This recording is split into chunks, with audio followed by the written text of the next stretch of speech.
So, welcome to today's deep dive. I'm really excited about this one because we are looking at a massive stack of data. Yeah, it's a huge amount of information. We're talking about the Global Human Development Reports from like 1990 all the way to 2023. Right. And our mission today, for you listening, is to basically take a magnifying glass to a single nation. We're looking at Madagascar. And we're doing that to unpack this really profound, well, honestly, a pretty unsettling paradox about human progress and the environment. Yeah, unsettling is the right word, because I want you to just imagine something for a second. Try to picture the ultimate green nation, like a place with practically a zero-cost planetary footprint, no massive emissions, no huge ecological stress. What comes to mind? I mean, most people would picture some kind of futuristic utopia. Exactly. You think of like frictionless solar grids and high-tech wind farms and brilliant environmental policies. But here's the reality check. Madagascar actually fits that immaculate green profile perfectly, like to a T. Wait, really perfectly? Yes. But they are trapped in this absolute survival nightmare.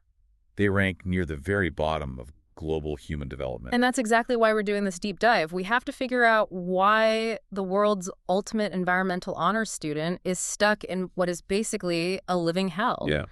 And what that actually means for how we define success globally. Because I want to paint a visual for you. Picture a split screen in your mind. Okay. On the right, you have your typical globally prosperous city. High carbon, hazy skies, tons of traffic, but, hospitals and wealth everywhere. Right, the booming metropolis. Yeah. And on the left side of this mental screen, you have Madagascar. Right. Crystal clear skies, untouched land. But the people there are struggling just to survive the afternoon.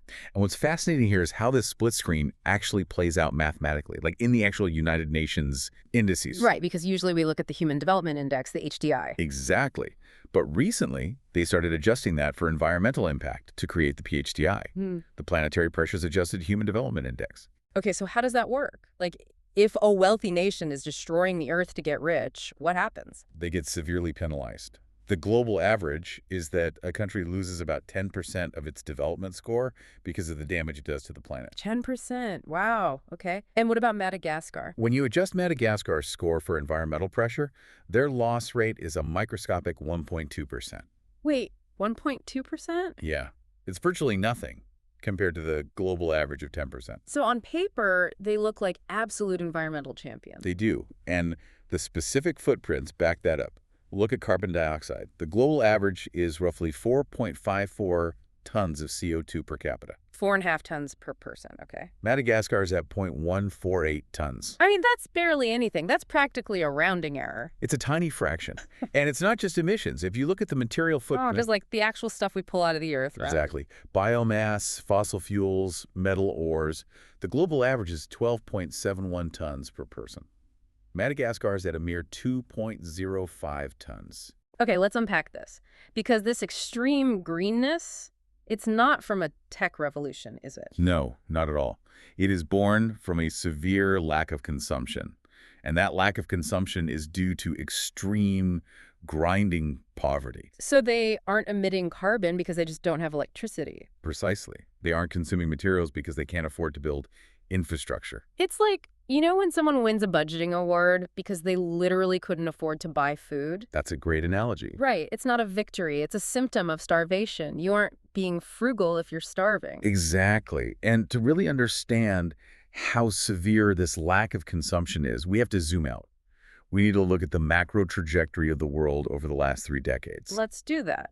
Because the 30-year chasm here is mind-blowing. If you visualize a line chart of the global HDI from 1990 to 2023... It's been a steady climb. The world started at an HDI of 0.60 in 1990. Right. And by 2023, the global average climbed to 0.756. Which is a huge leap in human progress. Better medicine, better schools, all of that. It really is. In fact, the only major disruption globally over those 33 years was the 2020 to 2021 pandemic. Oh, right, the global recession from COVID. Yeah. The HDI dropped from 0.745 to 0.742. That was the first continuous decline in recorded history. Which just shows how much momentum human development usually has. But then let's look at Madagascar's line on that same chart. Madagascar's 2023 HDI sits at 0.487. 0.487. They rank 183rd globally. Wait, but you just said the world's starting line back in 1990 was 0.60. Exactly. Yeah. Over 33 years, human civilization crossed a massive threshold. But Madagascar hasn't even reached the world's starting line from 3 decades ago. That is just, I mean, that's a literal chasm. That's a vertical gap of 0.269 points between the global average and Madagascar today. It's a completely different reality. So on our mental line chart, the world is climbing steadily upward, and Madagascar is just flatlining way down at the bottom, trapped in the past. Yeah.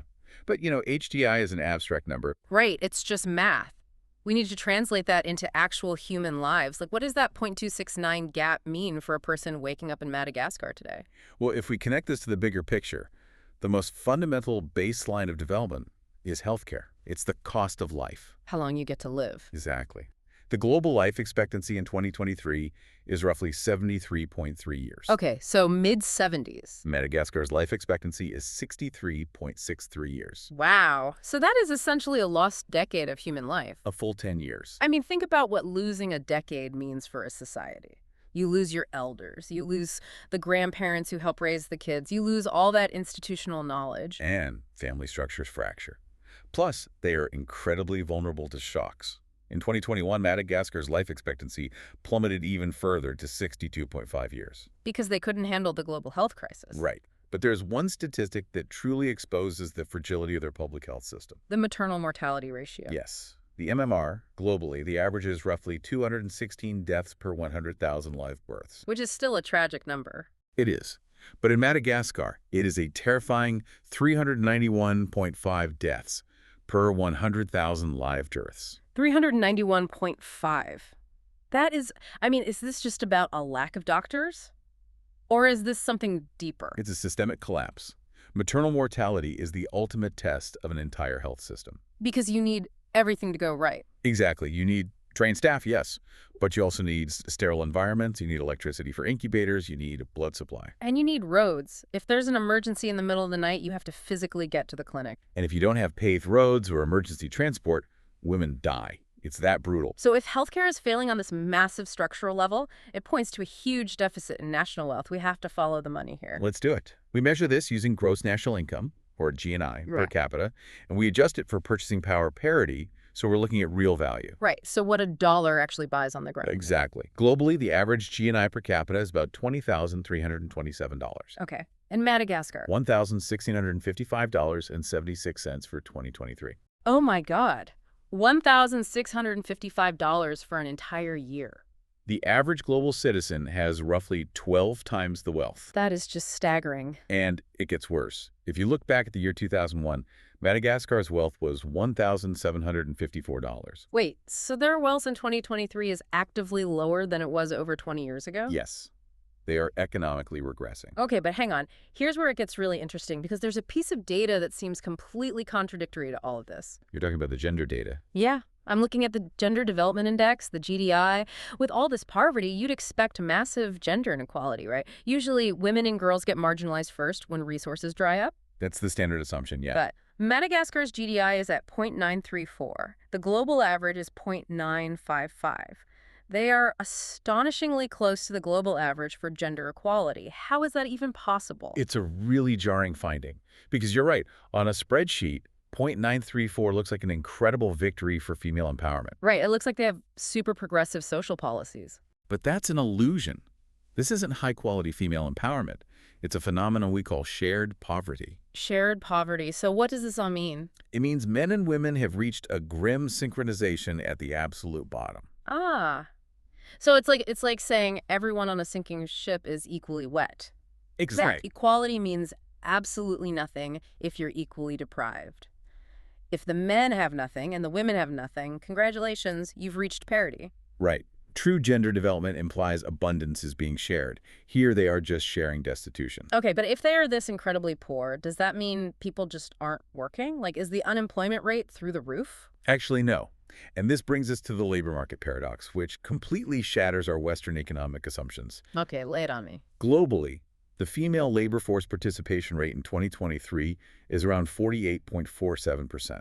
So roughly half of women globally are in the formal workforce. Right. In Madagascar, the female labor force participation is historically massive. It often exceeds 75 to 80%. Wait, 80%? In 2005, it actually hit 84.59%. That's insane, because if you see an 80% female labor participation rate in a developed country, people celebrate. Oh, absolutely. It's viewed as the ultimate sign of a booming economy and workplace equality. We universally assume that high work participation equals empowerment. But in Madagascar, it is a distress signal.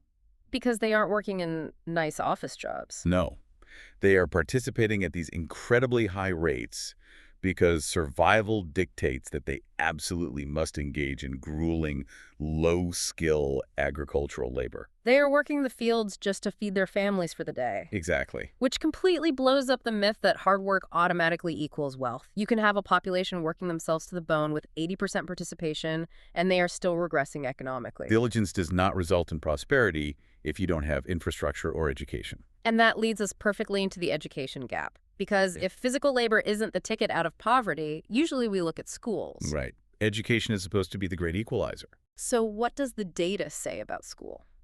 Globally, the expected years of schooling is about 13 years. Okay, so that gets you through primary and high school, maybe a bit of vocational training? Exactly.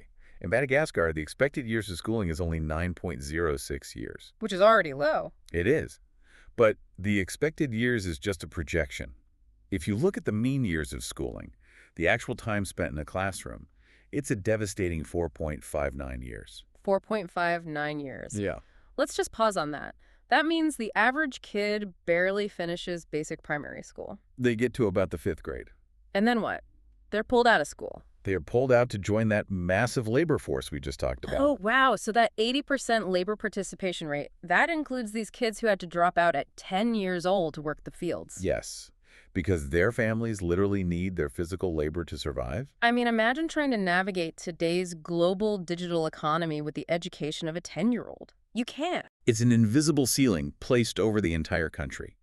You cannot build a modern, high-value economy when your workforce lacks basic educational foundations. It's the root engine of intergenerational poverty. And this lack of education, it really feeds directly into this concept I want to talk about next, multidimensional poverty. This is a crucial metric because poverty isn't just an empty bank account. Right. So we have the inequality adjusted HDI, the IHDI. Yes. Globally, the average country loses about 21.9% of its HDI to inequality. But Madagascar loses 34.5% of its already tiny HDI.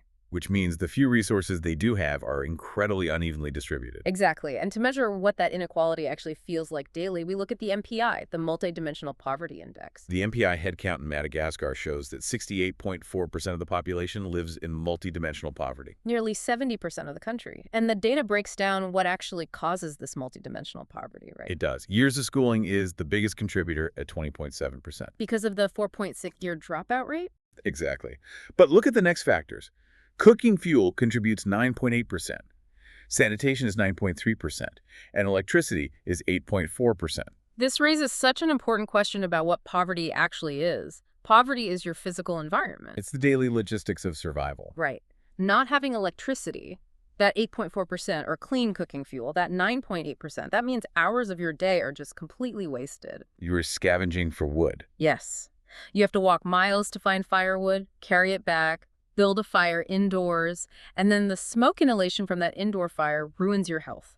Which loops right back to the horrific maternal mortality and the lost decade of life expectancy. It's all connected. So we can't just throw money at their GDP. It's an infrastructure trap. Completely. You have to fix the grid, the pipes, and the schools simultaneously. You can't have a modern hospital without electricity. You can't keep vaccines cold without a grid. And here's the massive catch. This brings us right back to our opening paradox. The environmental dilemma. Yes, because if you want to fix the grid, build sanitation pipes, pave roads for ambulances, and build modern schools, what do you need? You need concrete, you need steel, you need massive amounts of energy. Which usually means burning fossil fuels and building factories. Exactly. So let's look at the PHDI again. When you adjust for planetary pressures, wealthy nations drop in the rankings. But Madagascar actually moves UP3 spots globally. They get a gold star from the international community for being green. Because they only emit 0.15 tons of CO2. But the roadmap out of this poverty trap-boosting education past 4.6 years, building the energy infrastructure to stop multidimensional poverty, and dropping that 391.5 maternal mortality rate, All of that requires development. Which outlines the core moral dilemma of the 21st century. Right. If sustainability is achieved by forcing nations to remain in extreme poverty, is it ethical? It's absolutely not ethical. If Madagascar implements the roadmap to save its people, its carbon footprint will inevitably rise. And they will lose their status as an environmental honors student. I mean, I have to address you directly, the listener. We have to completely redefine success here. Low carbon cannot be a synonym for a low quality of life. The world celebrates their low-carbon status, but the Malagasy people are paying for that status with their lives. It's infuriating. The global community got rich by burning carbon. We built our 73-year life expectancies by burning coal and oil. And now the developed world is turning around and saying, sorry, the carbon budget is full. You have to dissolve sustainably. It's like we ate the entire banquet, and now we're telling the latecomers they have to go on a diet. That's exactly what it is. If we demand they grow cleanly, the global community must provide the technology and the funding for Madagascar to leapfrog the dirty industrial phase. They cannot do it alone on a GNI of $1,655 a year. So let's recap this whole journey. We started with this illusion of a green utopia. And we peeled it back to see the 30-year economic chasm. The rest of the world marched to an HDI of 0.756, and Madagascar is flatlining at 0.487. We saw the true cost. Lost life expectancy, failing healthcare, and the illusion of shared poverty. We saw how 80% labor participation isn't a victory, it's an agricultural survival trap. And how a 4.6-year education average locks almost 70% of the country in multidimensional poverty. So the ultimate goal of development isn't just making a spreadsheet look green. No. The ultimate goal is human freedom. The freedom to live a long life, to be educated, to have choices. So I want to leave you, the listener, with a final provocative thought to mull over. Okay. If the developed world used up almost the entire global carbon budget to build their own wealthy, high HDI societies over the last century, do they now owe the developing world a carbon debt? Wow. Should wealthy nations be entirely financially responsible for building Madagascar's green infrastructure as repayment? That is the defining question for the next 50 years of global policy. It really is. Thank you so much for taking this deep dive into the data with us. We encourage you to keep questioning the real human stories hidden behind these global indexes. Because sometimes the greenest nation on Earth is actually just crying out for help. Thanks for listening. Think about that carbon debt. We'll catch you next time.